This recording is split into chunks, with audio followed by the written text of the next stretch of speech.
you can only watch it for the first time once. It'll be interesting to see what we catch and what we don't. This is our only first time. We know that it's a serialized show. Have you ever played the video game Mass Effect? Okay, Tolkien, chill Putting out. some little breadcrumbs. Jean Paré Chuckle Nugget. This is where Babylon Question. 5 is becoming Babylon 5. We have the most incredible community out there. Feels like we're going to continue to go down this rabbit hole. I was right. Just try to put the pieces together. I was right. I'm the king, baby. What? Are you kidding me? Here I go back to Dune, as I often We're officially into it, Jeff. 100% So good. It was so completely accurate. That was great. I love that. Definitive ranking. I can keep watching the show. I love it so much. The year is 2026. The name of the podcast, Babylon 5, for the second time. Welcome to Babylon 5 for the second time. My name is Brent Allen. And I'm Jeff Akin. Brent and I used to be Star Trek podcasters, and then we watched Babylon 5 for the first time, and everything changed. Now we're watching this incredible series for the second time because Babylon 5 is one of the only shows that you get to watch for the first time twice. But in doing so, Jeff, we are still searching for sci-fi messages. You know, we found a bunch in the first watch. Mm-hmm. There's a bunch more that we've missed. Ones that we didn't know, ones that we've been able to research, but also just new things. We've grown as people. Things have changed. So we are still searching for those sci-fi messages. We have a litmus test that we use, Jeff. Kind of a 3-part. It's not, this is not the end all be all, but this helps us out. It goes by this. We're looking for messages that hold up a mirror to society, messages that give us hope that things can be better in the future, or messages that just tell us how to be better human beings to one another. Now, one thing, a little caveat, because we covered it ad nauseum, maybe not ad nauseum, we covered it a lot in our first watch. The mirror to society litmus test, we're probably not going to hit a ton on this particular viewing. It's there. We know it. It's there. We know it. We have discussed it. You know, I mean, I say that now. We'll see what happens. We may wind up in a rabbit hole. I don't know. I don't know.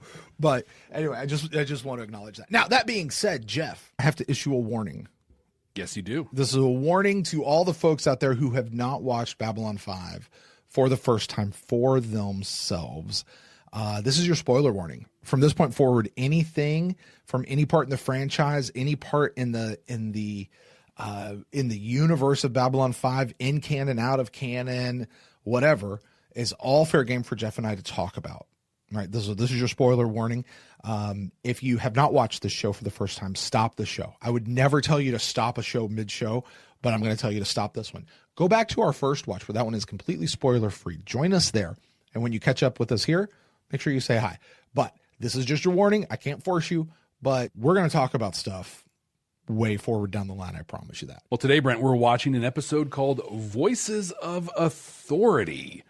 Do you happen to remember what you thought of this one the first time we watched it? Oh, I more than happen to remember. I do remember. Yeah, wow. I really like this episode. I like this episode a lot. This is the episode where we get Chicky. Yeah, right? We get Chicky. I remember the feeling like this one was kind of dirty. Not like, I mean, well, yeah, it had some NSFW type stuff, but you know, it more of the 1984 vibe to this one. Felt real icky. We could kind of see where everything was going out of this one. I remember that, like, this sort of pointed us in a pretty good direction. But I also, in hindsight, remember being very disappointed that Chicky never comes back. Right? I thought she'd be so good to add to the cast, bring some real tension, because that's what Babylon 5 needs, is more tension. Totally. It's lacking big time in that. But regardless, she just brought such a cool dynamic and a cool chemistry. Could have used a little less of her accent. I don't know if you remember that there, Jeff. But outside of that, I really, really, I really enjoyed everything about Chicky. And good Lord, that sounds like I'm so 13 and juvenile.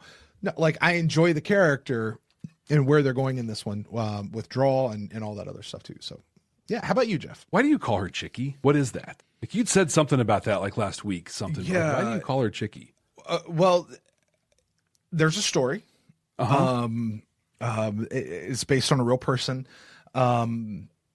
it would take a little longer than we have right now to get into it, but it's a good story. Just let's pick it up kind of towards the end of the show. Okay. All right. More than what we have time for in this particular segment. Okay. So, I'll remind it's a good story though. Yeah. Don't let me forget. Okay. Well, when I watched this the first time, I think I felt a lot of the same that you did. I enjoyed it. I thought that it was sharp. I thought it was smart. This was one of the big jabs at Star Trek that Babylon 5 threw, and that's what I mean. We put that it's very much a part of our canon in our outro music, and has been for a very long time. And so I think like this one really stands out. I know there's like a whole other plot that happens, another story in this one. I couldn't tell you anything about it. When I think Voices of Authority, I think Julie Masante with chopsticks in the fresh air restaurant, just preaching the most horrible things you can possibly just imagine. Awful stuff. Yeah. Horrible. Yeah. Well, Jeff, that's what we remember, but it's actually on record. Sometimes memory is faulty, but it is on record. Sometimes, not often, not with us. Yeah. I went back and I watched our original episode. Yeah. Would you like to know what we actually thought of it? Oh, I'm almost nervous to say yes, but yeah, what did we think? I'm actually very happy to report our memory is very accurate on this one. Of course. We both really liked this episode quite a bit. I had a prediction, and I'm curious if this is where this actually holds up. Jeff, I'm going to ask you to pull up our ranking from the first time around. Okay. All right. Because my prediction is by the end of season 3, while this was a good episode and we certainly enjoyed it, this was actually going to be one of the lesser than episodes on the season. Just meaning that's how good season 3 was going to be. Where did this one wind up? 14. Oh, wait, is that less? That's the bottom half. That's the bottom half. Yes. Yeah, you nailed it. All right, there we go. Cool. Yeah, we both, like I said, we both really liked it. We got a cool email. Actually, we had gotten an email back when we first recorded Soulmates, the season 2 episode, which was right around Christmas. And I think we did this one in like May or June. So it was 6 months later, but we just received one of the coolest emails that you and I have ever gotten. Yeah. And it told us the story of two people we've just shortened their names to their initials to J and D. J and D were a married couple. You remember this now, right? Yeah. This J is and amazing. D were a married couple that unfortunately had fallen on some pretty hard times as a couple. They were in the midst of divorce proceedings, weren't talking, weren't doing anything. And one of them heard the other one listening to our show on YouTube, poke their head around the corner for Soulmates. And they did the work. Okay, let's be really clear. They did the work. But our show gave them a point of being able to reconnect, and they reconnected and rebonded over Babylon 5 for the first time with Brent and Jeff. Right. Like, it was just so super cool.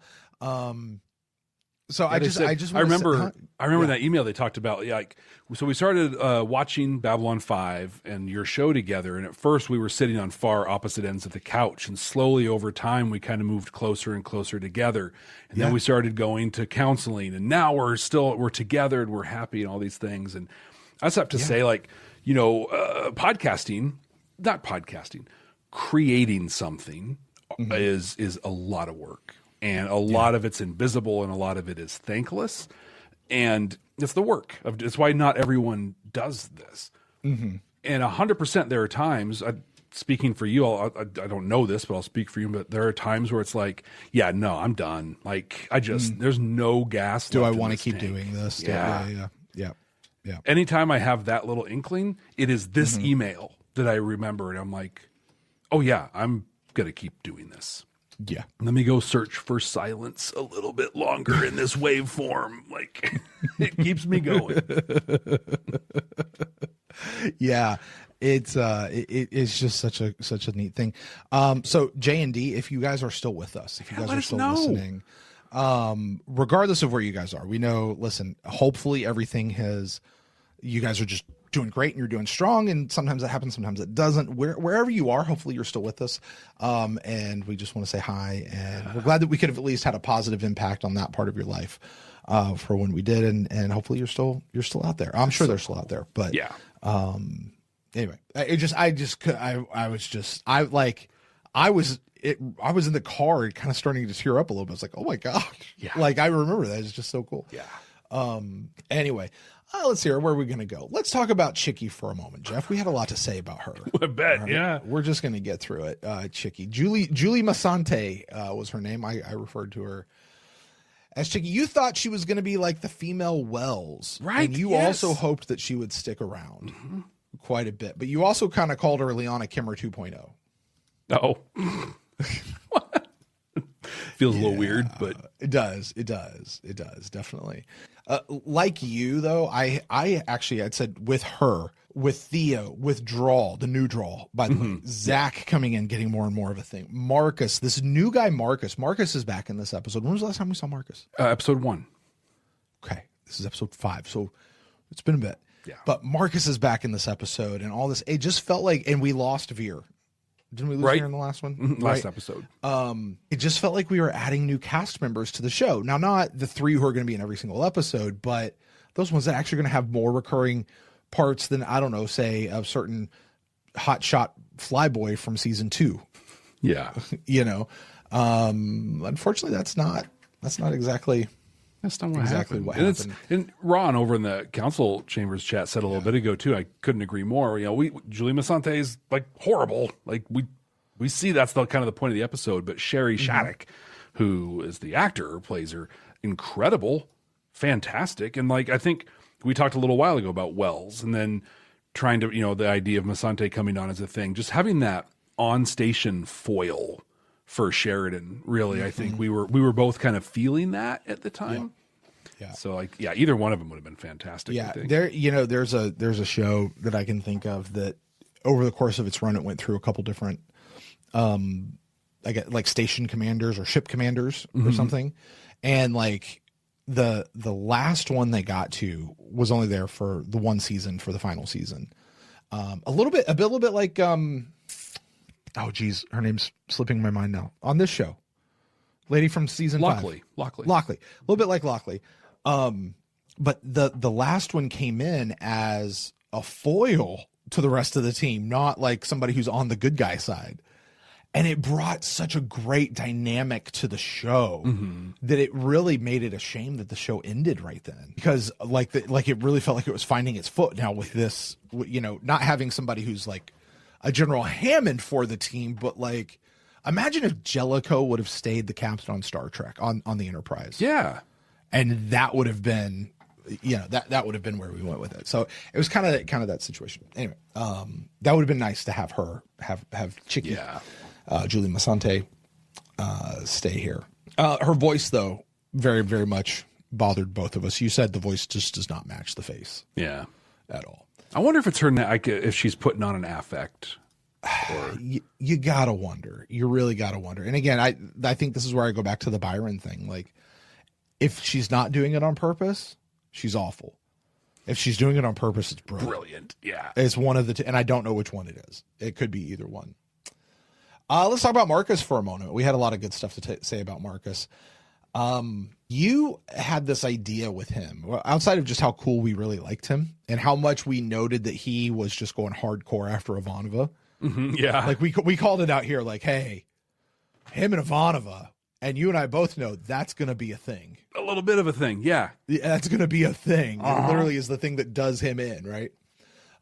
Which I thought was cool. But you had this idea that what was going to happen, kind of like an ongoing story forward, like the new story of Babylon 5 of where we're going. His story is basically going to be Drawl down in the Great Machine, mining the data banks of the Great Machine for information on the first ones. And here's Marcus taking the single White Star that we have at this point. Yeah. Because we don't have a fleet. It's just the one, right? And he's going to be going off on adventures to find the first ones and try to recruit them into the cause. And this is what's going to unfold over the course of a couple seasons till we actually get to like Great War, then everybody fights and goes kaboom. Okay. That's not at all what happens. Well, so failure on your part. It's him and Ivanova for like 2 episodes, but right. But that was a great, that would have been an interesting, like, alt universe. Where is that? Oh, there it is. That's the thing. In an alternate universe, that's exactly what's happening. And on his trip, he winds up in our universe, where Marcus isn't doing any of that. And Marcus is dead because of the thing. Because he's not frozen. He's sorry. I reject this idea that he's out there frozen somewhere. Don't tell me it's canon. I don't care. I reject it. I tell you what's canon. I will tell you. We had a lot to talk about Zach in this one. Zach comes in, he's just the good old boy. And you had a lot with how he interacts with Garibaldi in this one. In some not great ways, I guess. Because he does this thing. He's like, well, Garibaldi, if you trust me, then you'll tell me what the secret code is that you keep spouting out. And you're like, right. Actually, he can't. But that doesn't mean he doesn't trust you, and it's not a non-binary thing. But Zach goes on his own little journey, and we'll get to watch it in this one. Remember that now. But we both said that they're doing something with Zach. Isn't just another Lou who's going to disappear on us. He's going to be around, and you and I both know that Zach is around literally until they blow the station up. Yep. So, yay for us! Air high five. We got that one right. Boom. I thought the code R7, because that's what they call it. That's their code, for war council meeting. Code R7. I thought it was a booty call. So I'm interested to watch, because I don't exactly know what the context of that is. The only thing I can think is if Ivanova comes up to Garibaldi and be like, "Hey, code R7, what's up?" or something like that. It's almost like, "Hey, want to go watch some Firefly?" Hey, want to watch Stargate? Right? Yeah, right. which is legit my code with my wife. I'm going to watch Stargate. Anyway. Yeah, no. Not going to tell anybody. Look at that. I can tell anybody that. Yeah, I just throwing it out there. Jeff, you connected. In this planet, we talk about Sigma 957. Mm-hmm. Okay. And you connect that to the planet that Catherine Sakai went to, that Jakar went off and went to rescue her and all that sort of stuff. So connecting the dots. There you go. Now, speaking of connecting the dots, I doubled down pretty hardcore and repeatedly on B5 breaking away from Earth Dome. Okay. Which apparently was something I said during the season 2 wrap up. Yeah. And it just feels like we're going that direction. It's just what I was saying. We're going in that direction. We're going in that direction. And I wondered what would happen when Earth withdraws its financial support from the station. Turns out that's actually a plot point. Yeah. Took quite a bit of what's going on. Back to Zach. One of the things you thought about Zach was you thought he might be one who gets taken out by the Ministry of Peace. Because they talk about taking out certain people who don't have the right train of thought or the right thought police and all that sort of stuff. And he's been questioning up to this point. So. Well, because you can't take out Sheridan, Garibaldi, or Ivanova. Yeah. You're not going to take out Londo or Jakar right now at this point, or Delenn. You're not going to take out an ambassador. So who's left? We've already taken out Veer. Lanier's pretty solid. Zach seemed like the next right guy. You thought he might get taken out. Wow. So, which would be better than just disappearing. Yeah. Mm-hmm. But Louing his way out of it. Louing his way out. Oh my gosh. We had a big discussion though about the great nature of the great machine. Because Ivanova goes in and she plugs in and she does the thing. But can you just plug and unplug? Great big long discussion over that. Can you unplug just the whole nature? And I got to tell you, as somebody who understands now, I was like, would you guys stop? That's not what it is. But you had a great thing. You said that, I keep calling it a battery, the human battery. You said it's not a battery. I think it's a processor. Mm-hmm. It's like a CPU. It's a processor, which you're absolutely right. That's exactly what it is. And I capitulated to that. Good. But you also thought there would be a lot more other Epsilon 3 machines out there. Oh, not just the one, but this is a thing. That there'd be a lot out there. Now, I don't know that we have confirmation that Epsilon 3 is the only great machine out there. True. But it's the only one that we've know of or heard of anywhere in the canon. So anyway, we joked that all the draw first one stuff was basically the Force. He's just describing the Force. All right. Yeah. It's this thing that exists throughout all living creatures and whatever. We had that. We also said that the first one ships, because we get the big tiki head in this one, their first one ships actually were very reminiscent of shadow ships. I don't remember what that looks like, so I'm very eager to see what that looks like today. I remember the big disco ball that sticks out of them. Something, yeah. I don't know. But and I compared it to the Federation and the Klingon ships over in Star Trek. Like they're very different looking ships, but at their base they have warp nacelles. Mm-hmm. They have a not a saucer section necessarily, a bridge. Area. Yeah, like the basic things are still very. This is what a humanoid ship looks like in the Star Trek universe. Mm-hmm. Similar thing. Speaking of Star Trek, and this will be my last thing. By we, I mean me, had a new thought about the whole Babylon 5 Deep Space Nine thing. Yeah. Which we're like, all right, buckle in, because every time we talk about it. Basically what I said was they're not ripping each other off. They're just ripping each other. And this was my thought, was basically they're just making fun of each other. Mm-hmm. And I kind of compared it to the Tupac Biggie East Coast, West Coast, like, yeah, they're gonna beef, they're gonna talk about each other, but like behind closed doors, they actually were kind of cool with each other. It's just this was the thing they put out in the universe, and it's things like they're gonna take this character Ducat and turn him into a bad guy, or they're gonna take this cool character of Lita. Well, we're gonna turn her into a hooker.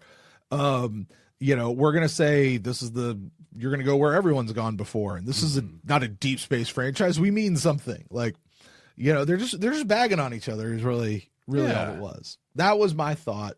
I still like that thought. I know that's not true. You've stuck with that thought through the whole first watch. Yeah, sure I did. Well, until we got to like read JMS's autobiography and at least get his side of the story. Yeah. Which JMS is I don't want to say he's never lied to us before, but I don't feel like he's ever really lied to us before, like in a significant way like that. I don't think he's got anything to gain from exactly. Like he's telling, even the whole like Ivanova thing. This is his side of the story. Mm-hmm. Now there could be other sides, but from his point of view, this is where it was. Yep, so, and he's sticking to it. Yeah, that's where it is. So anyway, those are some of the things that we talked about the first time around, along with a lot of other messages and all sorts of stuff. But Jeff, my question for you is, what'd JMS say about this episode? He had a lot to say on this one. I kind of condensed a lot of it down. I have one of my favorite things that I've ever heard from JMS is in this one. Okay. I'm going to save it for last. All right. But let's see. So we've talked before about what is the episode to bring a new viewer in on.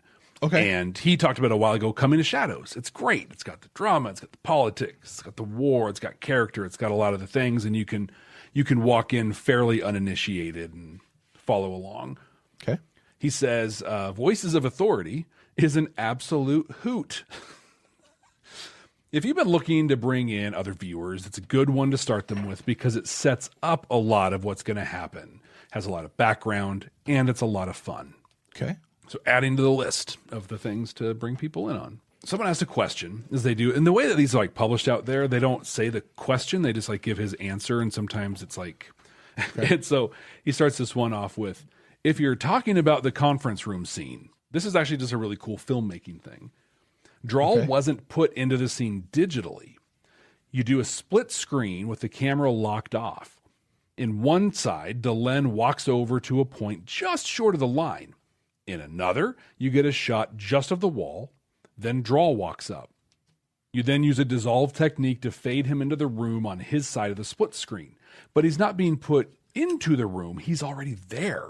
So he's neither bigger nor smaller than he is in real life, since he is, in real life, there, not added in. I kind of remember that scene a little bit. I'm really eager to watch it and just see, because he's there, like I think he's like hologrammy sort of there in this space, just to kind of see how he constructed that. Stand by. We'll be right back. Are you ready to take your Babylon 5 for the first time experience to the next level? With our exclusive Patreon, you'll get access to all kinds of cool stuff that you can only find there. Our recording notes, unedited reaction videos, an exclusive Discord community. And you can even be listed as a producer of the show. Plus, we even offer exclusive meet and greets and hangouts. You won't find this kind of experience anywhere else. Get all these amazing benefits, plus the opportunity to interact with other fans from around the world.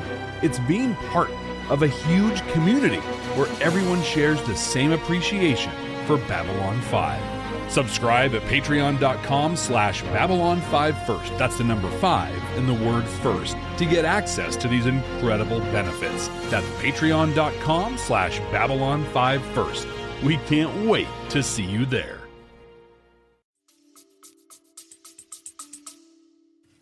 You know what I find interesting about stuff like that? JMS is a writer, but I guess you pick up on this sort of stuff, but he's talking about like filming techniques and stuff like that. Like he's not a director of photography. I guess he did direct a couple of episodes.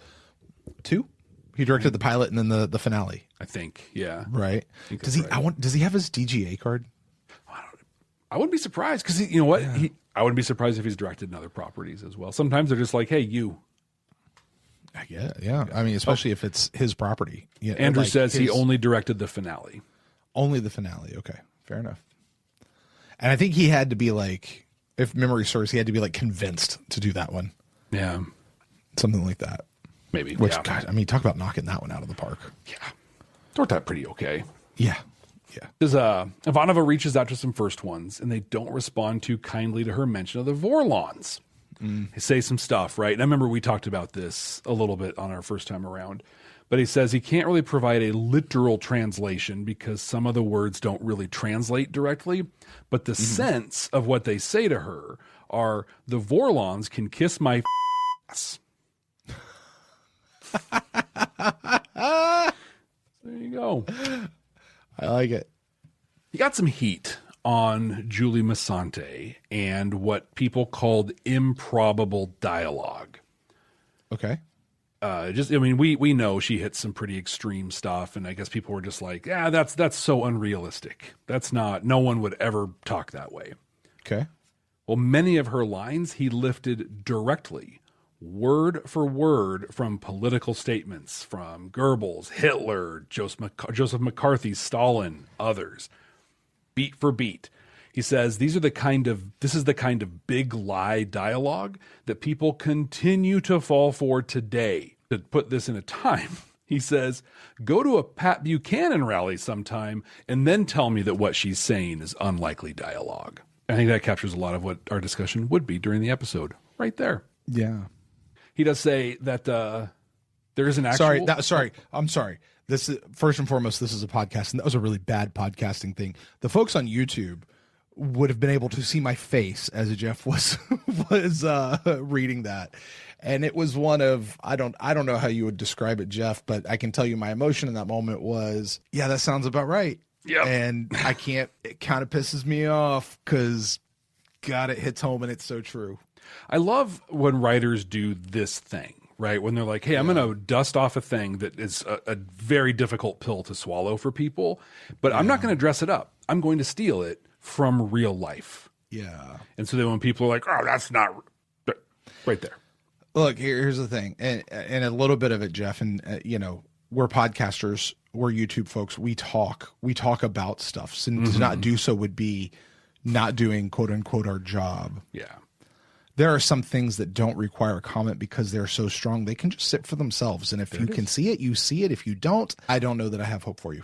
Right. Us talking about it's not going to change that for you. It's right. Like it's, I love you. I really do.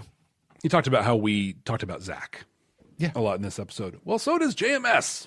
Oh, okay.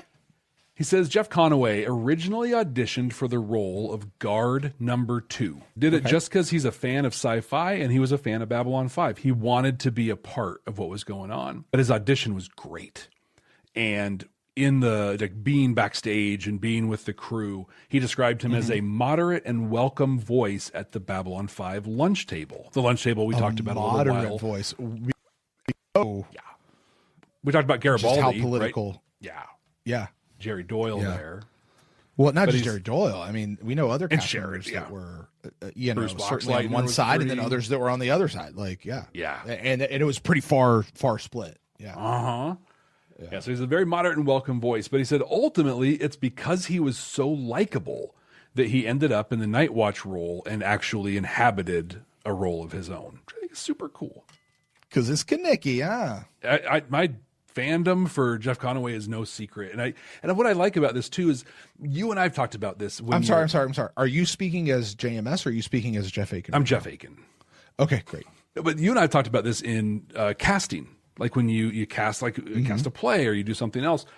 It's not necessarily just, hey, that's the person who did the best line read, or the person who looks looks the part, or whatever. Sometimes it's, hey, this person's really easy to work with. They're a value add to the to the cast and in the backstage. We need them to be a part of this production. I always talk to my kid, and like our kids are involved in theater and things, and you go audition. That's real life punching you in the face when you go to audition. A lot of times, yeah. And it's hard because sometimes it's nothing you could help. Oh, we wanted someone with this color hair, someone that's this tall, or whatever. But being able to coach them on, go do your best. And then when you get a 1 or 2 line part or whatever, you do the ever living heck out of that part and volunteer to help, be there to do things. You will always have a job if you're that person in places. And that worked for Jeff. And I think that's great. Yeah. Yeah. I had a guy that I used to, he was a leader, mentor guy of mine, called it the, not the benefit, the, basically the art of being around. Okay. The good trait, the positive trait of just, sometimes you just need somebody who's just around. Yeah. And they're a pleasure to have around. Yeah. For real. Yeah. It's true. So this is my favorite thing I think I've ever, my favorite story, maybe my favorite story of JMS's. It says when they shoot nude scenes, they put stickers or little things over the private bits. Okay. But with Sherry, they kept coming off when they would try to film the scene. So ultimately, it was one of the last scenes they were able to complete. On set, Fridays are barbecue days, and JMS loves him some barbecue. When he saw this, I would never have taken that guy as a barbecue dude. Really? No. Oh my God, I can see him with the bib and everything, like crapping his beard. Yeah. Okay. I love barbecue, and I was in North Carolina, 20 years ago, a long time ago, and North Carolina's got incredible. It's a style of barbecue, right? Sure. Pig roasting on the pit itself, vinegary for the sauce, stuff like that. It's good. And somebody's like, there's this incredible barbecue place. You got to go. And I'm like, cool, let's go. So they're driving me. And at some point we pull off the paved road to a gravel road. Okay. It then turns into a dirt road. And the trees are starting to kind of close in around us. And I'm like, oh, this is how it ends. Like, the second I hear a banjo plucking, it's just. But it was just this, you stop and there's just this house and they just had all these holes dug and they had pigs in them. And oh my God. It was delicious. But JMS looks at the schedule that day and he sees that they're doing the Masante scene once again. And he thought to himself, naked lady or ribs? And ribs won. His theory is that before the age of 40, the naked lady will win every time. After the age of 40, it's going to be the ribs. I got to be honest with you, Jeff. Okay. And I have said this to my wife. She knows this about me. I think she actually, I know she does because she said it, unless she's completely lying to me. She appreciates this about me. I too would choose the ribs. Oh yeah. But not because I like ribs that much. It's because it's not her. I'm trying to stay married. Is really what it is. Just God's honest truth. I ain't trying to put myself in that situation. Look, more power to listen. Everybody has their own stuff, but I am a very big fan of the first one. Ribs are delicious. Ribs are great too, but I'm a big fan of the first one. But I got to keep things at home if that makes sense. Yeah.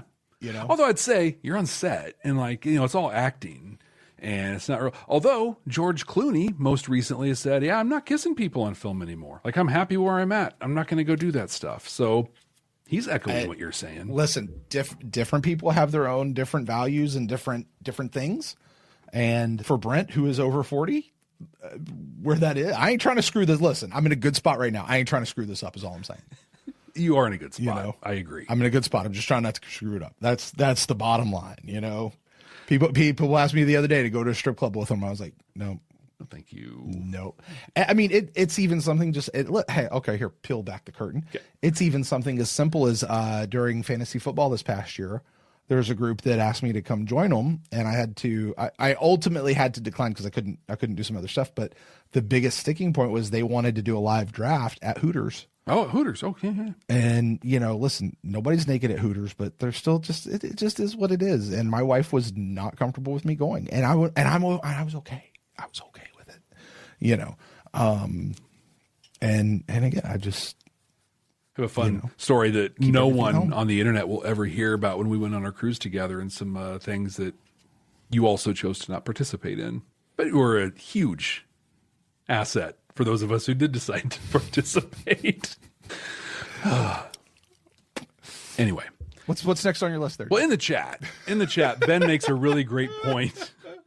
He says, why not, there's a Seinfeld reference for everything. Why not both?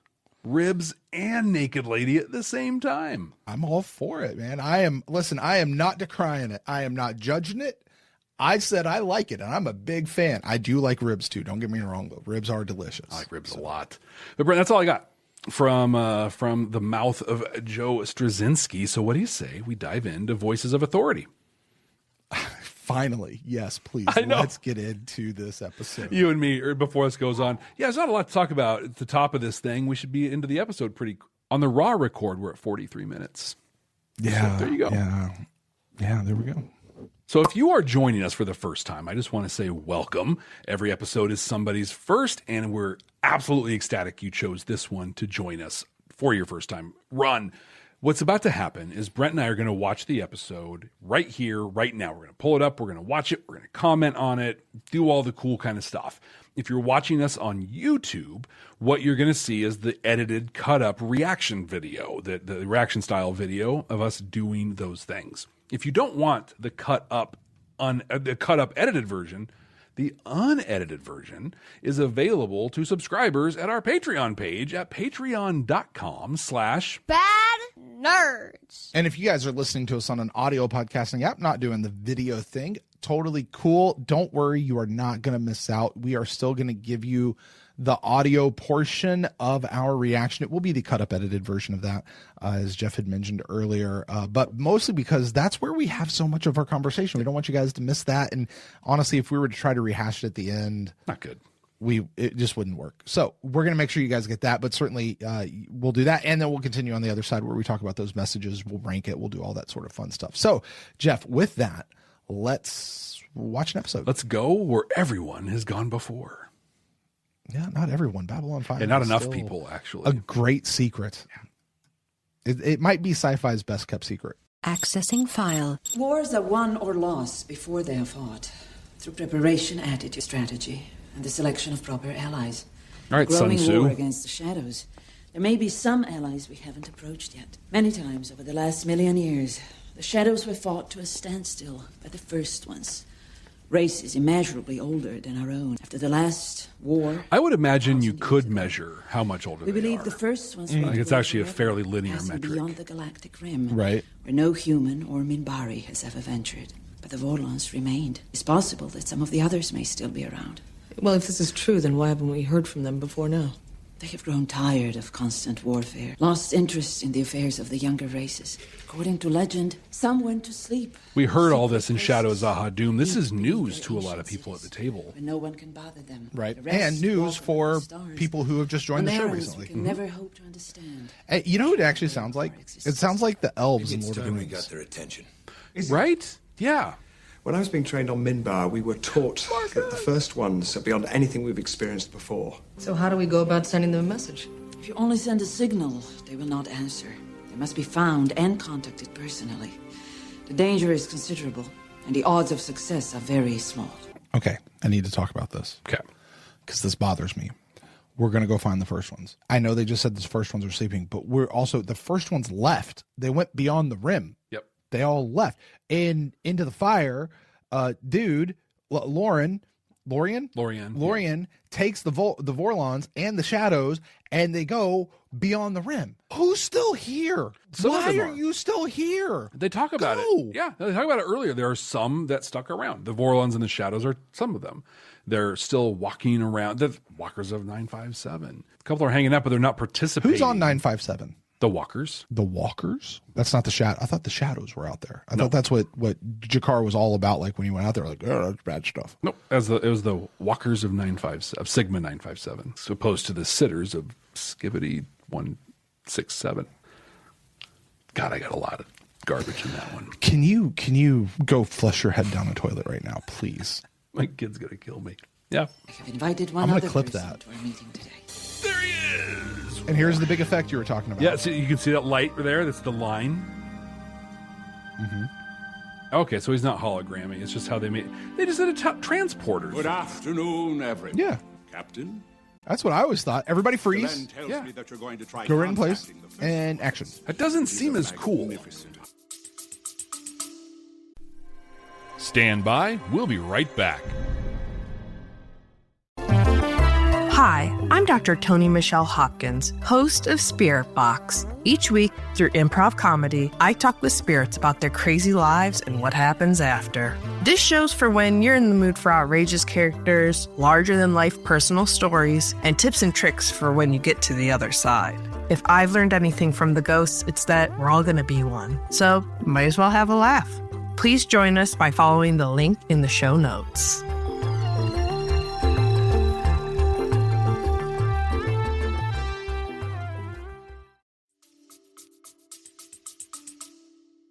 Right.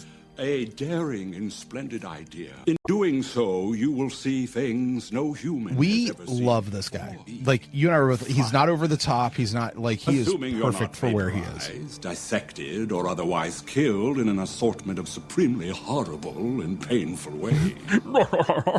Exciting, isn't it? The birth of a meme. That's such a great, yeah. Like that's the thing we got. Right? I got a clip. We got to have that one. Yeah, I don't like it. I don't like the fact that the first ones are.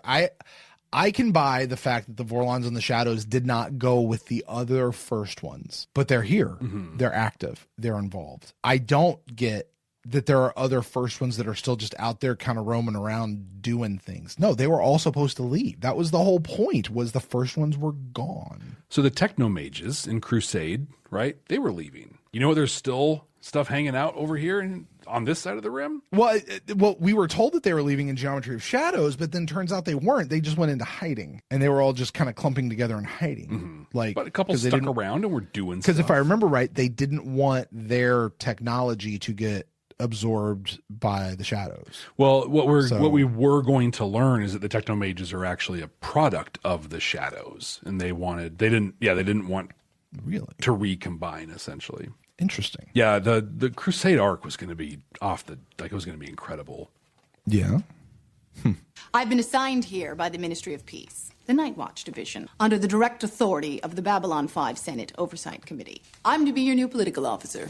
I don't need a political officer. Oh, but the Senate disagrees. Things are very touchy back home, Captain. Some of your recent actions I think she have would not make a been as really politically good astute as they might Natoth. have been. Now, just a minute. Oh, I'm only repeating what I've been told.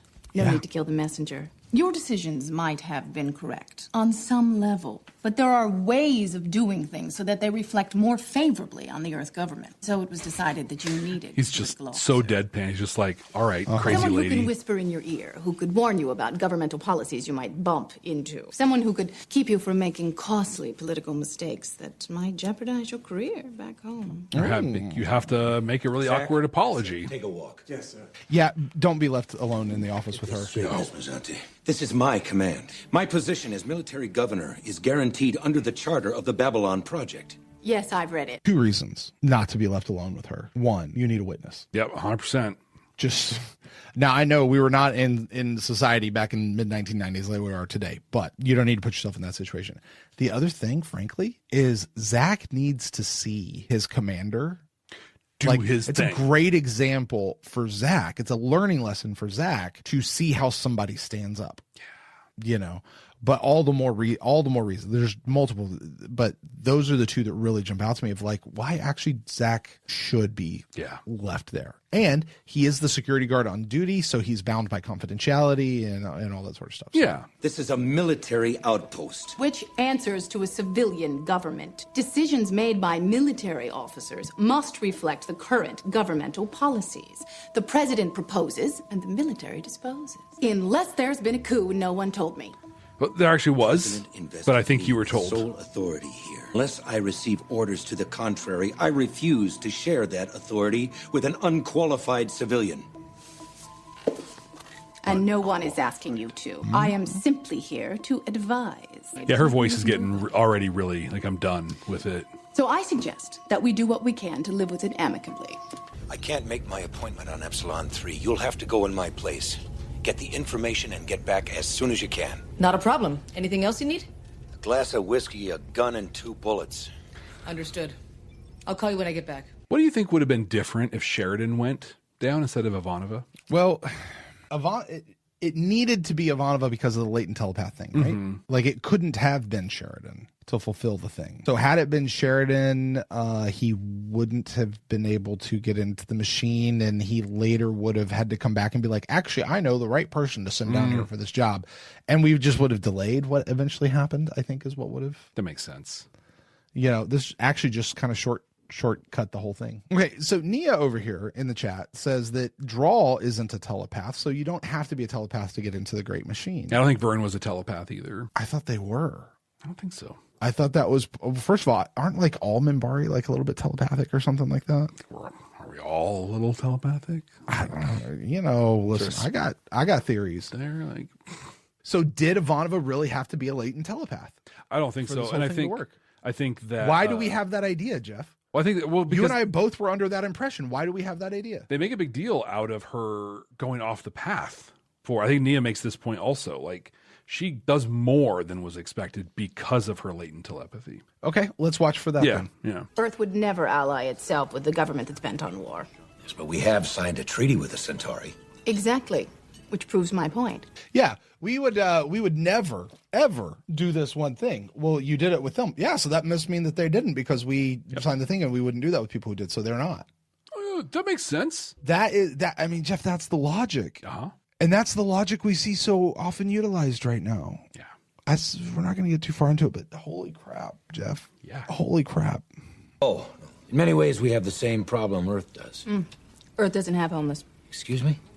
We don't have the problem. Yes, there are some displaced people here and there, but they've chosen to be in that position. They're either lazy or they're criminal or they're mentally unstable. They can't get a job. EarthGov has promised a job to anyone that wants one. So they're in a system that is stacked against them. They must not want one. Game was rigged from the start. Poverty? It's the same. Crime? Yes, there is some, but it's all caused by the mentally unstable. And we've just instituted correctional centers to filter them out at an early age. Correctional centers. An early age. No, we're just one happy planet.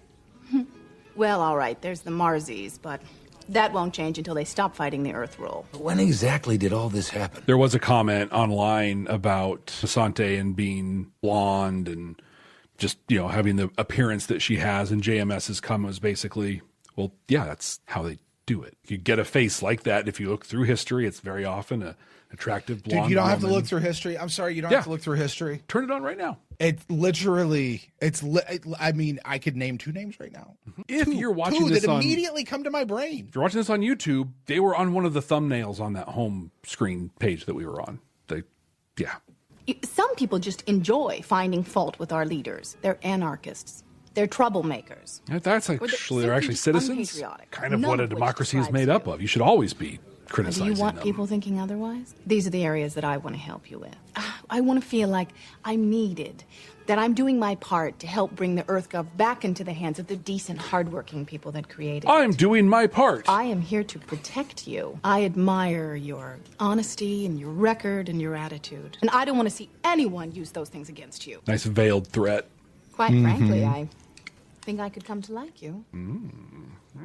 I have one tool that I know how to use, and I just If Dropped you'll it just down. plug yourself into the Matrix, we'll take it from there. The Matrix. We went off on this idea that we literally just called out the Matrix. Oh, yes, of course. My mistake. I spend so much time out of my body, I sometimes forget where it is. If you'll excuse me, it will only take a moment for me to disentangle myself. I remember the first time we watched this, I was not thrilled about the idea that they just so easily go in and out of that thing. Yeah. Oh, your jacket. It really is quite safe. I have set the machine so it can handle humans. I've made sure that it can deal with my absence. I'm going to ask the question I always ask. How does he go to the bathroom? So, what do I do? He's there long enough to have dust on him. Program will take you from there. Do not stray from the path. Andrew answers the question. That's what Zathras is for. Okay, I remember we paid a lot of attention to this the first time. I see it. It is the power that binds us one to another across. It's got the coloring of a Vorlon ship. Focus on Kinda. the first one. It's that same colored of ancients. Gradient thing, sort right? of thing. Yeah. Path take you to them. Now we're in the Stargate. Watch out for the whoosh. I know this place. So knock you out of your shoes. I've seen it in the star charts. Sigma 9, 5, 7. They were here. Yeah. I would not have connected this back to Catherine Sakai. Drell, I'm not alone. Excuse me. Okay, so maybe this is the part that the telepath thing is happening? Yeah. It's pulling me in. I can't stop it. It is the enemy. Pull away. Go back to the path. By enemy, does he mean shadows? I think so. It knows I'm here. It knows my name. I didn't let go of this well into the 4th season. Multiple times they bring this up. It knows my name. When we get into season 4 and Lita and everyone's on the White Star, it saw us. It knows our name. And it never, ever turned into anything. So I'm still upset. It's a big deal thing. Mm-hmm. Break off! I can't pull you out without killing you.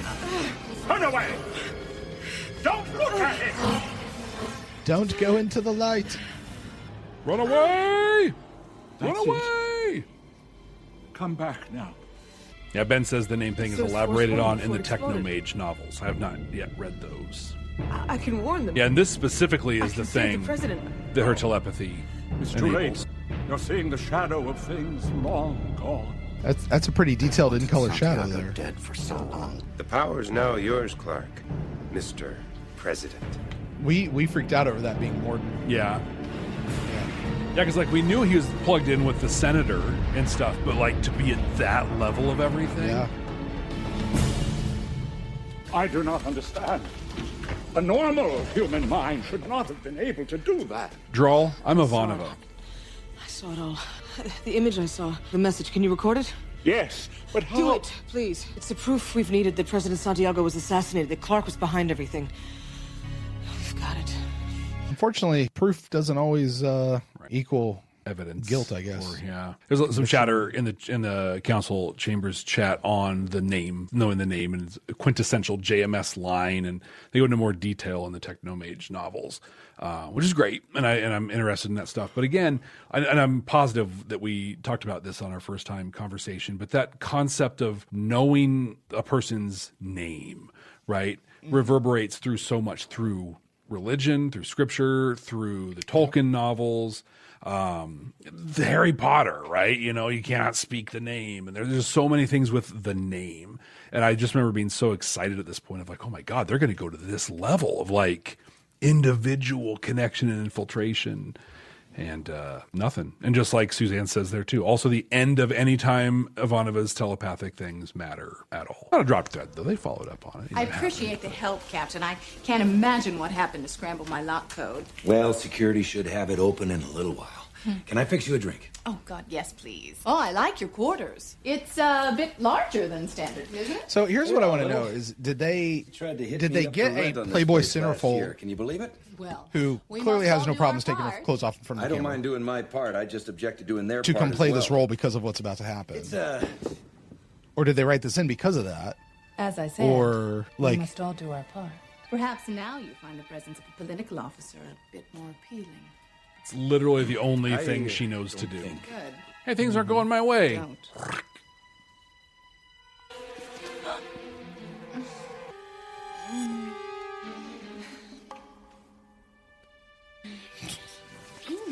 Dude, Better. he was full on making out with her, and he eye rolled. No, there's not. It's great from Bruce Boxleitner, dude. So, If you could just wait 2 seconds, I just need to go take a pill real quick, and I'll be right back. Hopefully he doesn't need that at this point. My usual timing, I'm sir. still so young. it's not what it seemed. Good luck, Captain. I think you're about to go where everyone has gone before.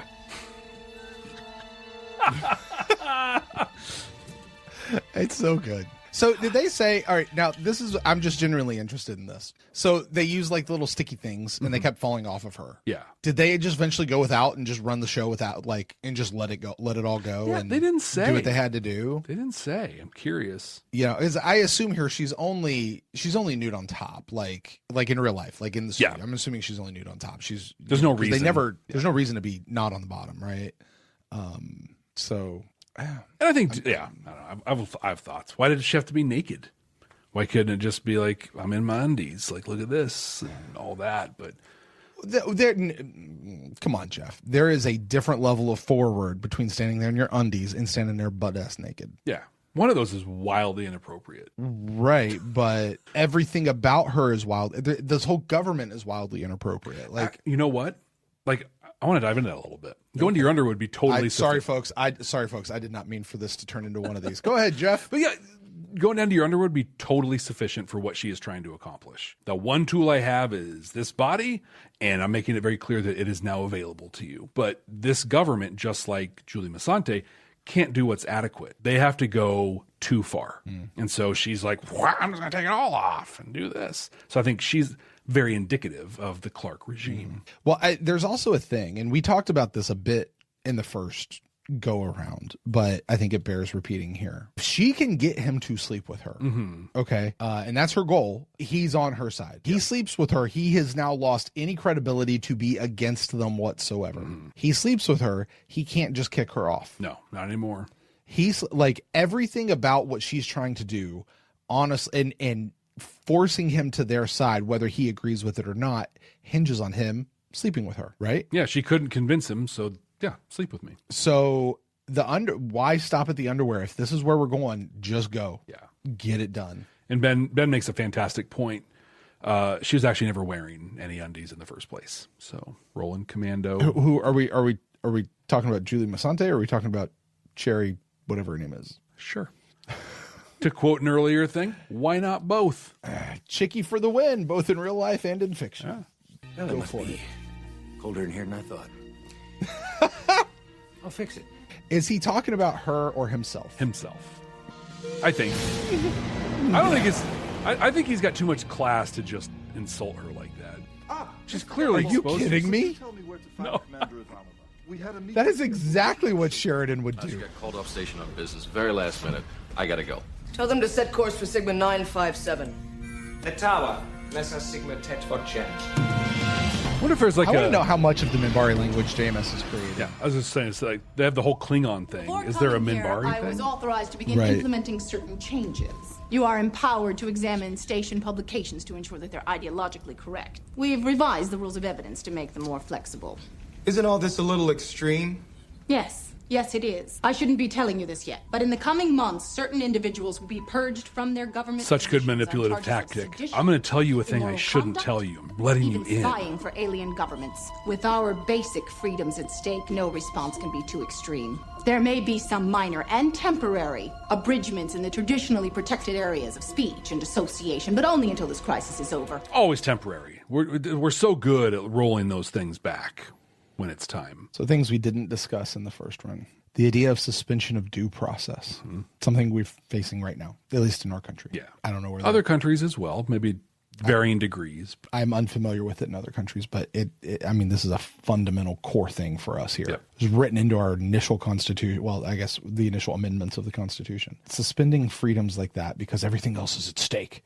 Like this is the playbook. Yep. Everything. And the only savior is me. And we have to eliminate all these little things that are protections in order for us to do our job. Things that make it hard for us. Yeah. Or impossible. And you can't disagree. You have to be loyal and test those sorts of things. You know, the first time we watched this, Jeff, it was more than 12 months ago. Oh, it was quite a while ago, yeah. Things are different today than when we first watched this. And we were flabbergasted when we first watched this. We're seeing real life right now. And I'm not exaggerating. Nope. I'm not making political statement here. I am making an observation of fact. This is why everybody should watch sci-fi. Absolutely.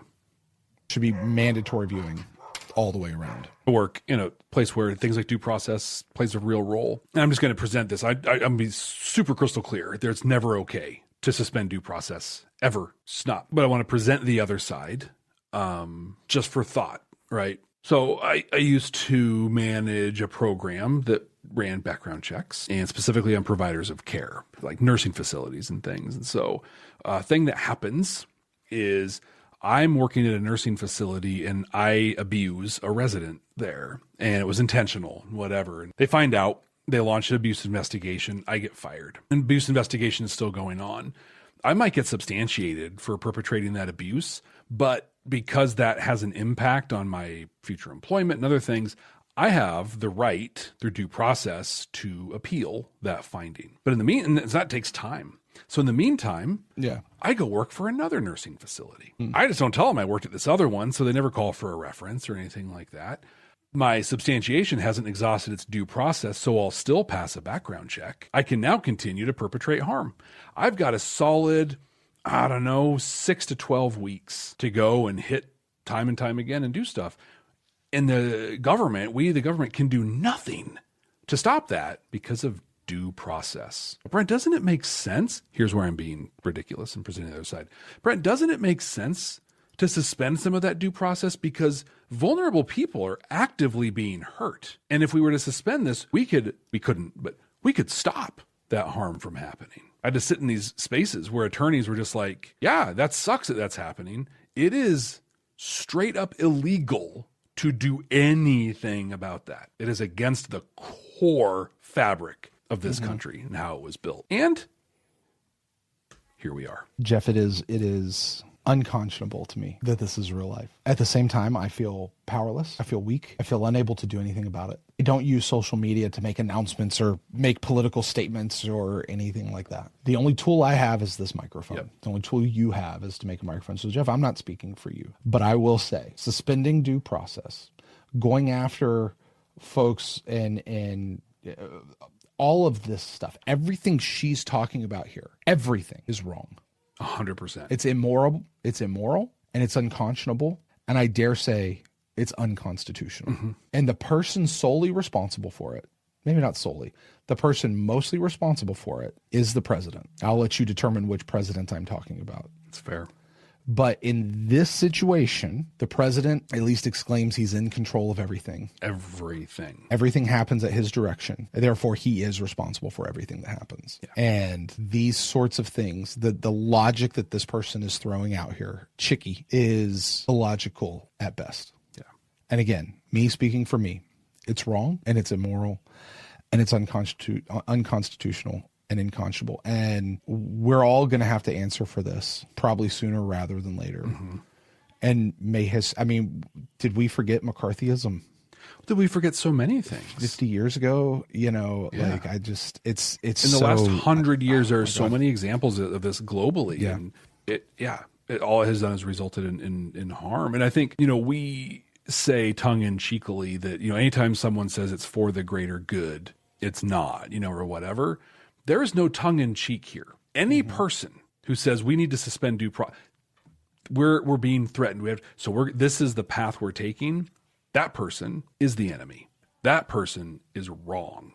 That person is why there's pain in this world, why things are how they are. It is. Let me say this in a different way. I don't care about words like due process. That's all legal, whatever. I'm going to suspend acknowledging your humanity. We have to suspend acknowledging your humanity because our ideas are being threatened. Well, not just your ideas, but honestly, your pocketbook. Yeah, ultimately, yeah. That's what it comes down to. My comfort. That's really what it is. Yeah, that's really what it is. I don't want to wear a mask. Yeah, right. It's baby stuff like that. Yeah. No, you're absolutely right, Jeff. Absolutely right. Way to call it out for exactly what it is. Yeah. Head on. And thank you for like acknowledging, like, we do feel weak, powerless, whatever. All we can do at this point is call it what it is. Yeah. And that feels plus. And if you have thoughts and you want it, and if you have thoughts and you want to email us, do it. Please. badnerds@gmail.com. That is the real email address. I usually give fake ones out here. That's the real email address.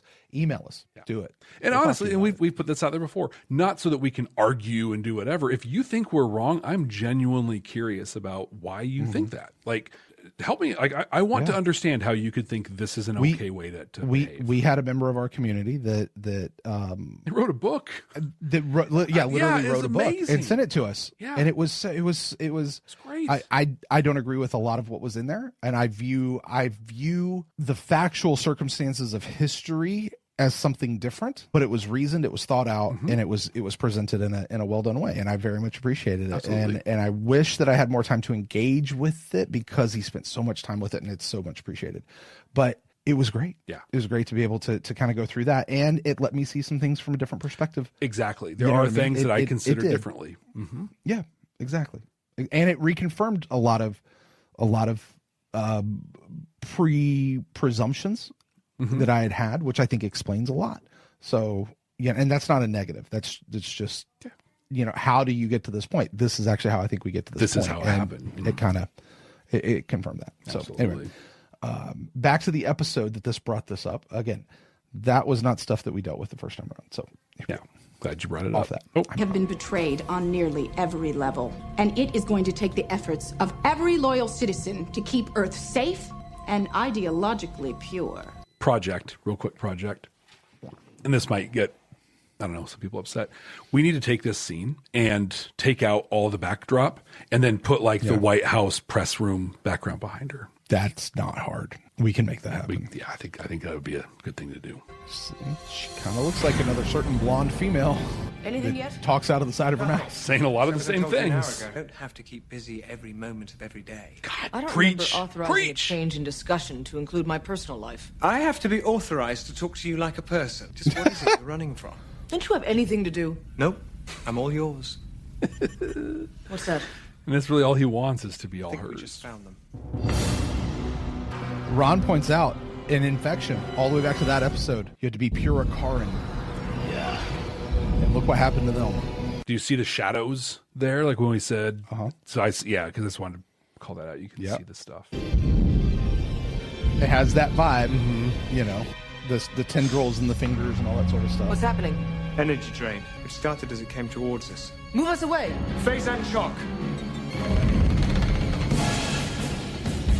I'm sorry, I don't mean to keep pausing and going back, but Suzanne over in our council chambers chat has a great point. We often bag on Dr. Franklin a lot, but we will praise Richard Biggs for his performance.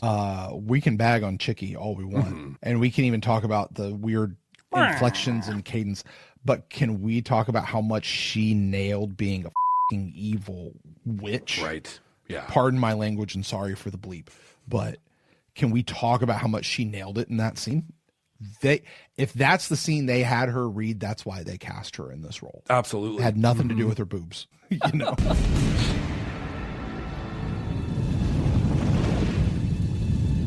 My name is Susan Ivanova, Commander, Earth Force. The enemy that you fought before has returned. In order to fight the shadows, we formed an alliance with others. The Great Machine on Epsilon 3, the Minbari, the Vorlons. I think you just. I should have bleeped that probably. Must owe them money or something. Will you join us in a fight against the shadows? Is that a yes or a no? They're not moving away. I'd say they were thinking it over. It's our party tiki disco first ones. Santiago dead for so long. I wasn't sure we could really pull it off. The power's now yours, Clark. Do they recognize that voice, you think? Sheridan does. He was so, like... God, that's it, isn't it? He hears that voice in his Proof sleep. we've been looking for all this time, and it practically walks in the front door. Zog? Zog? What do you mean, Zog? Zog what? Zog yes? Zog no?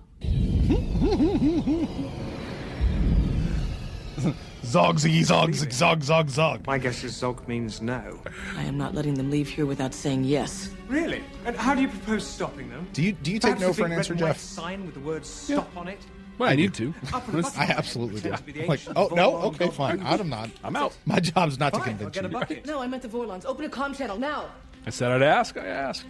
The Vorlons said that you wouldn't be up for a fight like this. In fact, they said in the last war, they carried you. You did most of the work, while you took most of the credit for it. They said that if you got involved with this one, you'd just get hurt. It's nice to see pettiness never evolves out of you. Come to think of it, we've got the Vorlons. We don't need much more help, do we? I mean, the Vorlons are really pretty close to perfect, aren't they? And strong.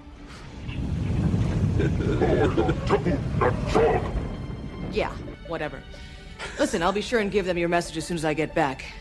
In the meantime, you have a nice flight. We'll be sure and send you a message as soon as the fighting is over. Did you see that smile she had there? Yeah. It's bigger than we are. That was rough editing, though. The one shot to the other, like, her face was completely different from one shot to the next. Call our name. We will be here. Is that Joe Hendry? And we never do. They do. Do they come back? Yeah. They're in the during the war? Battle of Coriolis 6. Yeah. Were they? Did we see that? Yeah. We'll see it again here. We'll see it here in about 6 months. The Joe Henry thing. I heard you say that. I dig that gimmick so much. Dude, that is such a great gimmick. Yeah. It really is. It's so dumb, but it works. Santiago was not an accident, but an assassination planned from within. And further, that then Vice President Clark was involved in this. And this is the reason ISN gets taken over. The evidence is currently undergoing tests designed to determine its authenticity. Hey, take away their broadcasting Meanwhile, license. Several Senate committees in Earthdome will hold closed hearings to discuss the issue, and are strongly urging the appointment of a special prosecutor to evaluate the evidence. Off. If only that actually meant you heard something. the news. Yeah. I expect it to be tense out there today. Just keep everybody calm. It's amazing. I can't believe it. It's got to be a mistake, right? Yeah, well, we'll see. There's something wrong, Chief. Yeah, there's something wrong. Okay, this is a great conversation with Zach and Garibaldi, and I don't want to lose it, so I'm going to say this before we get past this. Jeff, what are the greatest two characters on this show? That's a loaded question. Londo and Jakar. No, it's Londo and Jakar, yeah. hands down. Mm-hmm. All right, across the board. Why is it Londo and Jakar? Because of each other. They make each other amazing. And what is it about that makes each other amazing? Conflict. Aside from the strength of the aside actors. from the strength of Peter Jurecic and Peter Jurecic and but the characters and themselves. But it's the conflict. Yeah, the conflict, and their arcs are perfectly intertwined. Okay, which Talia was the best Talia ever? Evil Talia. Okay, this lady would have been a great addition to that. Why do we not add into our main cast, put people on the same space in confined spaces that are naturally putting in conflict? You see what happens when it's put Londo and Jakar in an elevator and watch, man. It's magic. Mm-hmm. It's magic. Why do shows not allow this kind of conflict within their main cast so often? You're right. You know what I mean? It's beautiful stuff, man. Well, it's the hero thing. It's the DVD cover. I can't put the villain on the DVD cover. That doesn't sell unless it's Darth Vader. I was going to say, you literally could be the entire Darth Vader, the entire helmet of Darth Vader is the DVD cover, and you're good. You can shape the DVD cover into the helmet of Darth Vader, and you will sell. Yeah. You put it on a little thing and make his head fall back and little candy pop out of his neck, and it will sell. Right. Because it's Darth freaking Vader. But outside of Star Wars, because they a lot of the stuff in Phantom Menace, Darth Maul, he's very marketable. But outside of Star Wars, where's the villain on the cover? Because there's the Hollywood mentality is, well, they want heroes. Yeah, no, actually, we want really good stories. And Wells or Masante. I think Masante, honestly. Naroon. I mean, think about Naroon. And Naroon died when he went good. Yeah. And that was fine. And him good was a little ridiculous. It's a good way for him to go out. Yeah. Yeah. Yeah, and we made fun of him there at the end because all of a sudden he went from somebody who was very believable to sorry, JMS, the worst. That was not good writing there at the end. Right. No. Or maybe it was good writing and bad acting. I don't know which one. Bad directing. Something just didn't work there. It didn't work there. Sorry. I hope you actually agree with me in that I haven't done that. But yeah, I think that she'd been a fantastic addition. And in fact, what I envisioned, there's that iconic moment in Severed Dreams hologram Sheridan doing it. Right at the end of that, you have that iconic scene, and afterwards she walks in and he's like, "Get out!" And that's the end of Julie Masante on base. Like, but it puts an exclamation point. Crusade. He had what was his name? Wells, the scientist guy. No, the scientist guy. The oh shoot, what was his name? He was one of the main cast members. He worked for IPX. Yeah, Max something. Yeah, that guy. Great. Oh my God, what did he bring to that cast? So much. Yeah, eventually, like once he got a chance. Once we got into it, yeah. Gosh. So, Zach? Eilerson. Max Eilerson. Thank you, Ben. Thank you, Ben. Nothing. Chicky? Come on, I know you had a private meeting with her. I know she's been asking questions.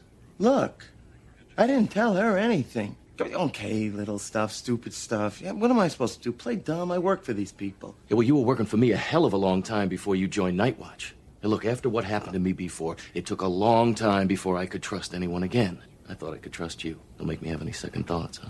You don't trust me, Chief. What are you talking about? What's a Code 7R, huh? I looked it up in the books. It ain't there. It's a booty call. I have to wonder, what's going on? Night Watch says the only people who have to worry are the ones with something to hide. Yeah, first time around, I had issues with this, right? Yeah. I'm actually looking. And you actually had really great words for it. I was about to repeat it for you. Oh, go please ahead, do. Jeff. No, do, because I have a different take on it now. So. Oh, do you? Yeah. Your original thought here was that it doesn't have to be binary. The ability for Garibaldi to look at him and be like, "Hey, you're right. Good on you. You've picked up on something. There is something there. Unfortunately, I cannot tell you what it is right now. It's not that I don't trust you. It's just for other reasons that I cannot go into. This is not something I can say. This has nothing to do with trust." And then you said something to the effect of, but you can trust me that if what this is ever affects you, I will let you know and I will take care of you on this. And I need you to trust me with that one. Like, it is not if you trust me, you'll do this. Right, if you trust me, you'll do this. It is not necessarily binary like that. That's what you said back then. What are you saying now? This is the indoctrination of Zach into Night Watch. He's rubbing up against. He just got told, hey, there's some ideology out there that's damaging, and we're being betrayed, and there's this stuff going on. Yeah. And now he's confronting Garibaldi, and he's seeing a wall. This isn't Zach talking. This is Wells. This is Masante. This is him being maybe well, they're and right. it's kind of confirming what they said exactly in his brain, right? Like, oh, here's what that is. Could be. You got something to hide, Chief? Look, you got a charge to make. Make it. Otherwise, I don't have time for this. No, I don't have a charge to make, damn it. I'm just trying to get through this thing, and it ain't easy. I'm walking a tightrope here, and I thought you'd understand. But boy, was I a jerk. Earth passenger liner Okeefe, now boarding through gate 17. Well, that's my ship. We made a little bit of a big deal out of the name of the ship here, Loki. The Loki. Damage control is a great waste of time. We also said we should pay and attention to the names of the ships versus who's on the ship. Sooner or later, we'll find whoever Yeah, there's is responsible definitely for outrage. some alignment. And they'll be punished severely. That would be a great podcast topic. Permanently. Yeah, tie them together. Just yeah. Well, taking a look at the very ship names and who was on each ship. And why does she not come back? She should absolutely come back. Oh, you loved this scene, Jeff. Just a second. That was Jakar coming in. Read this. You know, good on Jerry Doyle. He's pretty ripped, dude. Okay. Lights. Low. I told you I could help. The Book of Jaquan. Read it. We'll talk afterward. I don't read Narn. Learn. So great. I love that. He hates me. I like that he gets a coffee stain on this thing. And Jakar freaks Like- out. That's why they're doing this. Jeff, I don't know if you use a robe or a shirt that you take off before you go to bed or something like that. I do. I disrobe somewhat. And I don't put the thing I just disrobed on the foot of my bed. No. Like, that's ridiculous. All right, Brent, Voices of Authority. We just finished it up. Any thoughts come to mind for you? You want to dive into? Man, this show makes me do stuff that I don't want to do. Oh, really? This show forces me to confront things that honestly I'd rather not confront. Oh, that's sci-fi. Puts it right. I in love your it and I face. hate it all at the same time. Yeah. There are things I walked into this intending to be like, look, I'm not talking about this kind of stuff. I'm not talking about this stuff. It's everything. We've already talked about it all. Oh, no, wait, we didn't talk about it all. Here's this new thing with new information that's changed over the last few years since we watched this the first time. Like, honestly, that's amazing writing on the part of JMS that this can be active and alive. 2, that absolutely sucks that this is actually describing where we are, that we haven't gone forward and gotten better, that we've actually regressed. Well, honestly, it's where we were, it's where we are, right? Like he copied lines from what is now 70 some odd years ago, said them 25 years ago, and they are spot on right now.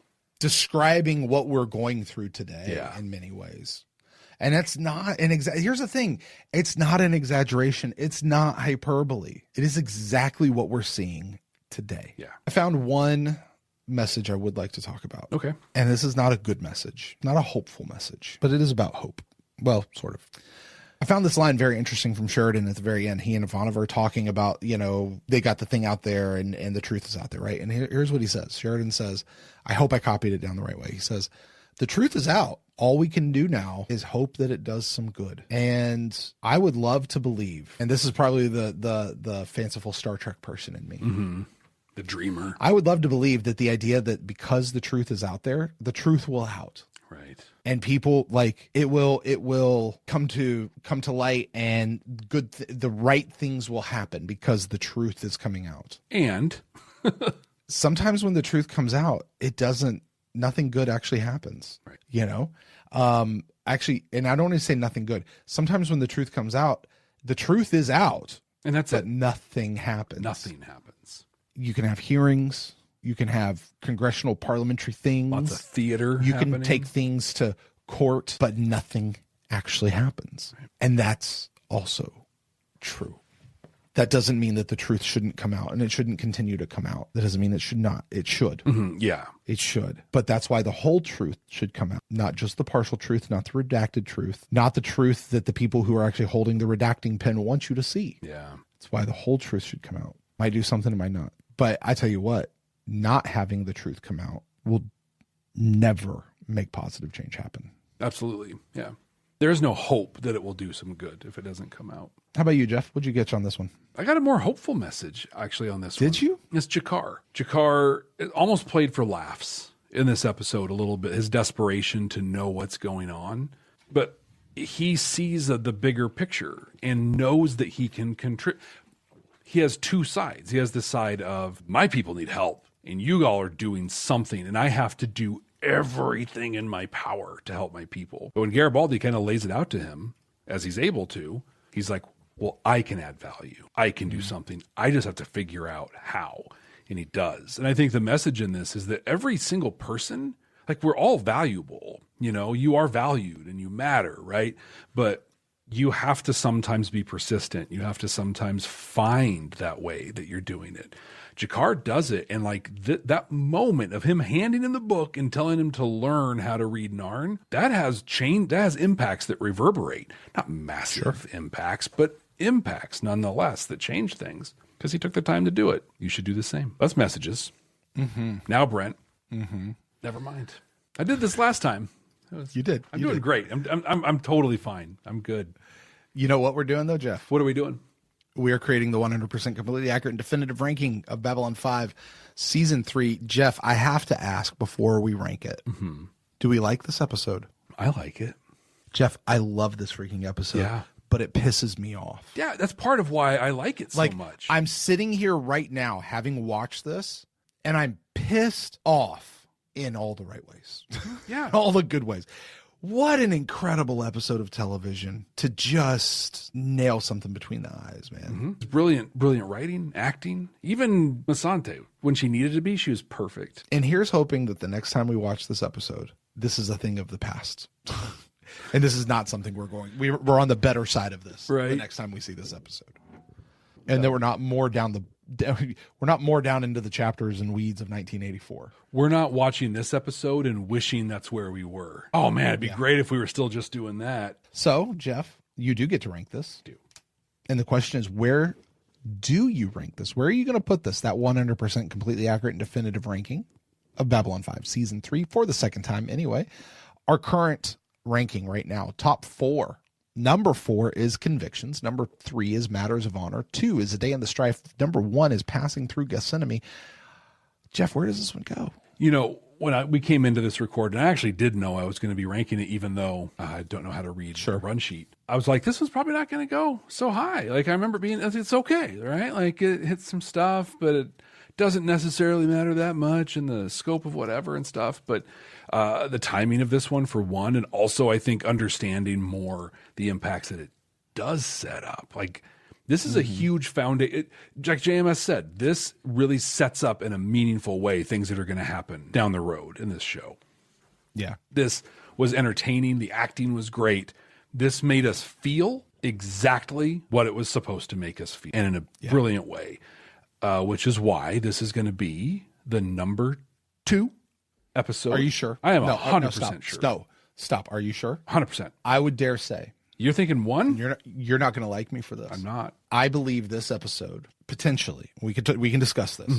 This episode has more bearing on the overall story of Babylon 5. Okay. This episode defines more of what's happening here with the story of Babylon 5 more than Garden of Gethsemane. This episode is more impactful, carries more of a message than Passing Through Gethsemane does. Now, I know you and I have a very soft spot in our heart for Passing Through Gethsemane, and we both kind of said last, this is going to define the season. It's going to define where we were. I would dare say this does it more so than Passing Through Gethsemane. But I'm not ranking this one. You are. Right. To which Jeff just went, "Shut up, Brent." Yeah, it's like, good for you. It's good.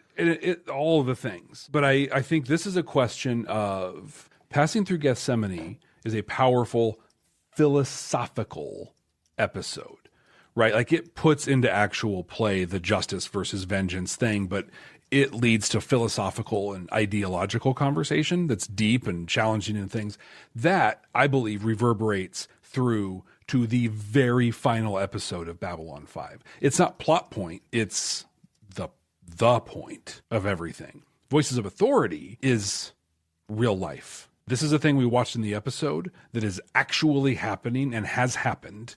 It's not, there's no there's ideology to it, but the conversation isn't philosophical. The conversation is, this is happening, and these are the things that are happening because of this thing. And I think that's super valuable. And I think it's one of the things, like you said, that's why science fiction is so great.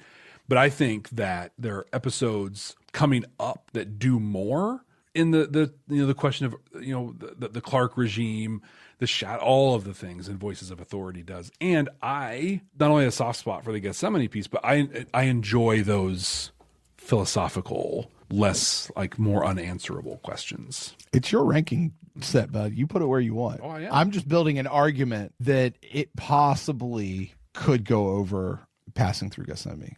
Yeah.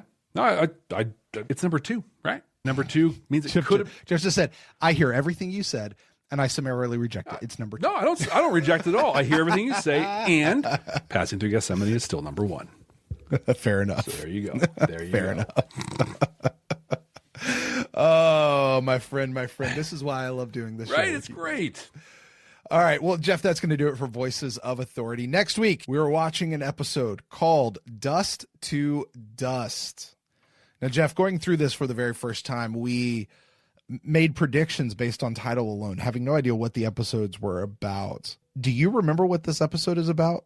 I remember what it's about. Dust to Dust? Mm-hmm. You do? Okay. We're not talking about that right now. What I want to know is, what did you think it was going to be about? My prediction, right? Well, of course, I went to the ashes to ashes, dust to dust.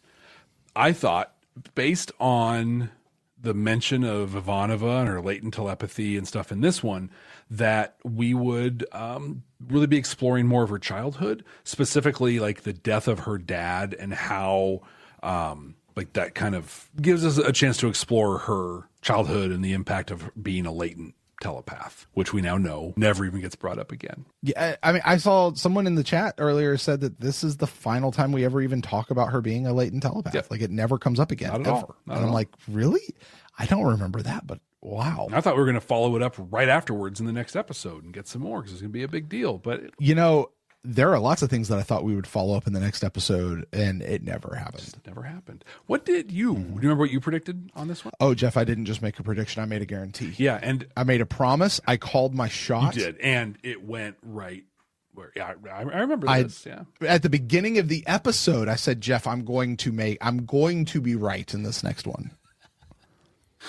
I said, dust is the drug. It's the drug on Babylon 5. We've learned this way back in the Gathering, the pilot episode. I don't think we've heard about dust since then. Yeah, it's And if we have, it's been way over here in passing. But here's what I said. I said, this is a story about drugs moving through the station, killing people. I also said it's going to be a one-off episode, and it'll probably be in the bottom half of the season ranking. We won't love it. It's just my guess. Where did Dust to Dust? I will just say, not the bottom half. Okay. I'm actually wondering because I feel like I said that about this episode. You wonder if it's the same prediction? I'm wondering if maybe I was actually talking about this episode in that particular moment. Transcripts can be weird. But basically I said this is about drugs moving through the station, killing people off. Well, if you want to find out where exactly it ranked, you can join us right here next week when we talk about Dust to Dust, and we will bring up that ranking. We will also rank it again here in the second time ranking, the objectively correct second time ranking. More objectively and even more correct. Even more correct than it was before when it was still objectively correct. 2x correct. Exactly. Like, it's so correct, it's super correct. It's ultra correct. And you'll see that next week. You don't want to miss that, right? So make sure you're subscribed wherever you're watching, wherever you're listening, so you get that thing right away. You get the notification of it. If you, like I said earlier, if you want to see our unedited stuff that we're doing, if you want to be a part of these recordings, right? We have our council chambers here with us every time. They've been handing us some gems that we've been bringing in here and a lot of other great stuff that didn't quite make it into our conversation. But if you want to be a part of those things, you can check out our Patreon. There's a link down in the show notes. It's patreon.com/badnerds. But acknowledging that there's a financial hit there, and that's not everyone's in a position to help that way. That's totally cool. You can also help simply by sharing this show. There's a little share button, whether you're on YouTube or in whatever podcast app. Just go ahead and hit that and send it to somebody that you think could enjoy it and would also benefit from listening to two dudes watch Babylon 5 for the second time. So with that, I'm going to hit. So we're going to see you next week. Hey, Jeff. Yeah, what is up? Hey, Zog, Ziggy, Zog, Ziggy, Ziggy, Zog, Zog. Hey, Zog? Before you Zog, no, you Ziggy, don't. Zog, Ziggy. You don't zog anything. Chickie. What is the Chickie story? Oh man. Listen, Jeff, it's a good story. It's this is the end of the show. We just don't have time right now. So we're gonna have to catch this next week. Okay. Remind me next week. I promise you want to hear this story. Just ask me next. We'll move this to next week. I want everybody out there to hear it because it's just good. It's a good story. So can't do that right here at the very end. But remind me and we'll catch it next week. Okay. I mean, we're not some deep space franchise. The station is about something.